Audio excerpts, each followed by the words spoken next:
We are joined in studio by a good friend of mine. He is the owner of HMA Public Relations, Scott Hanson.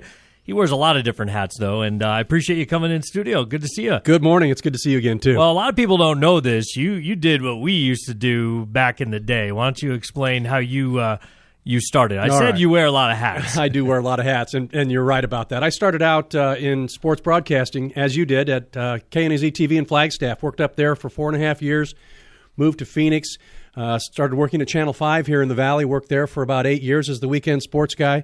In the interim, I got into the public relations industry and made a full-time transition out of broadcasting into PR, and it was probably the best decision that I've made. The working every night and every weekend and every holiday as a sports broadcaster was a lot of fun, but it's not really the true business side of things. At least that's the part that I was on, and Right. part that you were on as well, pretty much. Absolutely.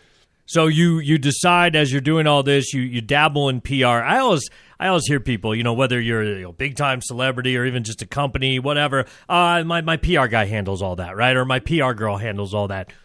You are the PR guy or the PR girl, with your team there at HMA. What does that mean exactly when someone says that? They handle it all for me. Well, that's typically the thing you would hear with the celebrity or the athlete from a PR guy, PR person handling that. We handle a full service of business-to-business communications, everything from media relations to crisis communications to issue management to product introductions, reputation management, things like that. Most of our clients are other businesses versus individuals, and we're very fortunate at HMA Public Relations that we've had so many long-term clients, some of them spanning 20 years.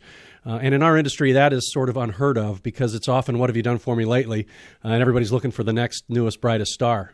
You hear, it's a public PR nightmare, right? You hear that all the time. We do hear it all the time. And I would imagine that, and without saying names, you guys have done this for a long time. There's times where you wake up in the morning, or maybe you get tipped off ahead of time that one of your clients or one of your companies is going to be in the news, and it's not a good thing. What does a day like that entail for HMA PR? Well, certainly we like to know in advance when bad things are going to happen. We don't always, but then we get together with our crisis team, figure out exactly what our messaging should be, work with the client to ensure that we are communicating that properly with whoever their intended audience is. And we don't always have the greatest outcomes, but we usually do. The people that are involved in it are often too close to the situation to really make great decisions about how to communicate whatever it is they need to say. Right. So we're able to come in as an outsider and say, look, have you thought about this? Have you thought about saying it this way? It might sound better if you do it like this. Is being in public relations, and by the way, Scott Hanson, owner of HMA PR, is our guest here on the Business Leader Spotlight on Business for Breakfast here on Money Radio. Is it more relationship-driven or results-driven when it comes to, or a little bit of both? Well, I think it's definitely both. Certainly, we have great relationships with all of our clients, but we certainly have to deliver the results for them or they will no longer be clients. And that's one of the things that I tell all of our staff members about in the public relations industry from the agency standpoint is that we've got 20 great clients in 20 different industries, but at some point, all of those clients will someday be former clients for whatever reason. Right. And so we're always in that new business development prospecting type mode as well. But I think that the relationships are a result of the great results. Often the case. We have some great team members on our staff who have developed some outstanding relationships with our clients, but we continue to deliver the results for them too. So they have to go hand in hand. Now, I think there's something you do. I think I've been featured on it once before. Media Monday, right? Oh, yeah, Isn't absolutely. That? Yes, and obviously sir. today's Monday, so let's explain what that is. All right, so Media Monday. So at HMAPR.com, which is our company blog, we feature a member of the media every Monday. I mentioned that we do media relations, and that's one of the things that we're probably best known for, is being able to work with the media through our contacts to help generate positive media attention for our clients. So we'll take a specific media member and allow them to tell their story in their own words on our website. All right, you got time because you're here, right? Let me grab a quick traffic update with Monica Reed, and we'll get back to the Business Leader Spotlight. Hi, Monica. Hi, Mark. Right now on the northbound 101, you've got slow and go from Chandler Boulevard to Elliott, more so in between McDowell and Indian School. On the westbound 10 west of the 60, that accident has cleared. On the 60 itself, though, we do have a crash westbound. It's safely blocking the HOV lane, and slow and go from the 101 all the way over to I-10. At Central and Glendale, a crash 16th Street south of Union Hills, and an accident 83rd Avenue north of Indian School. This report brought to you by Lead Safe America. Think lead poisoning is just a problem of the past? Think again. 1 in 4 kids kids lives in a home with potential lead paint hazards. Learn more. Be safe. LetSafeAmerica.org. I'm Monica Reed. That's traffic from Money Radio. Thank you, Monica. We continue with our business leaders spotlight. Scott Hanson, the owner of HMA PR, is our featured guest today. Joined us in studio here at Money Radio. I know you have a great team, Allison. You have just a staff of just unbelievable PR people.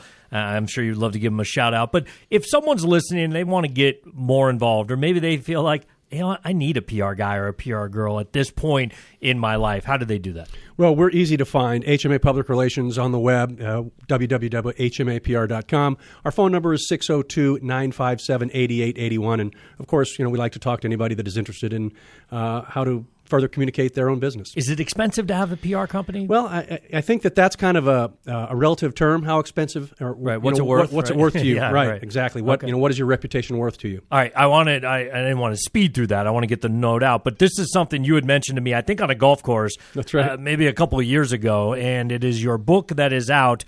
Who is Jim? GYM. The stories behind Arizona's high school sports venues. This is really cool because we hear of, different people and you might kind of get the idea of, okay, we know what that, or Marcos Deniza. Well, what is that? Well, it's like something from the 1500s, right? Exactly. And then you've got Carl Hayden. Okay, that's obviously a person. Right. You mentioned Trevor Brown, which is a high school I know who's a doctor. Yeah. Dr. Trevor Brown, MD.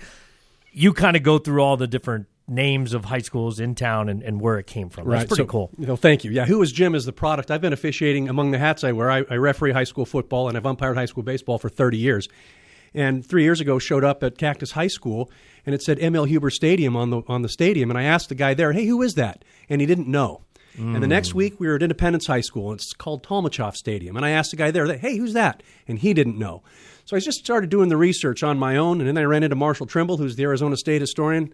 Marshall said, Scott, you've got to write a book about this. This is too important to Arizona history to not have. Yeah, and just some of the names, not giving away the entire book, but Hoy Stadium, which I've seen forever over at Phoenix College because I used to go to PC games all the time, and that's named after a guy named George Dutch Hoy. And the story is there. Easy read, right? Very absolutely. Simple, almost a reference point as well. So if people wanted this book, you can go to the website Who is Jim? And again, that's GYM.com, or I guess just get a hold of you at HMA PR, right? That's right, exactly. Hey, Scott, a pleasure. Thank you for allowing us to shine the spotlight. You guys do a great job over there at HMA. I've worked with you hand in hand many a times. I look forward to continue doing that down the road. All right, thank you very much, Mark. Scott Hanson, owner of HMA PR and the author of the book, Who